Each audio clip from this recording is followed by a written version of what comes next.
Une ligne d'arrivée toute fraîche. Toute la matinée, depuis 6 heures, des bénévoles de Grèze se sont activés aux côtés des techniciens du Tour pour monter les barrières et les tentes.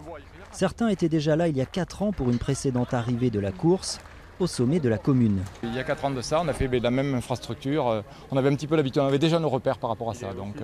Donc c'était un bel avantage et ça a été rapide ce matin. Sur les 200 habitants de Grèze, une trentaine ont répondu présents pour participer à l'arrivée de l'étape du jour. C'est bon, on a gravi la côte. Ces bénévoles commencent par faire une soixantaine de sandwichs dans la bonne humeur. C'est Grèze quoi, donc quand il y a un gros événement comme ça, tout le monde s'y met, hein. C'est obligatoire, donc c'est notre pays. Après, ce sont près de 400 repas qu'il faudra servir sur toute la journée, aux volontaires, techniciens et invités. Des repas payés en grande partie par Grèze.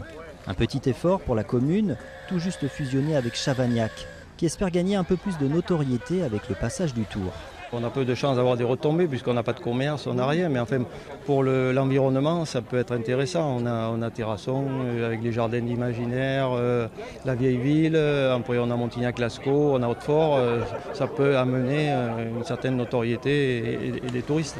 Les coteaux de Grèze, ses reliefs et ses bénévoles ont su séduire une fois de plus les organisateurs du Tour du Limousin Nouvelle-Aquitaine.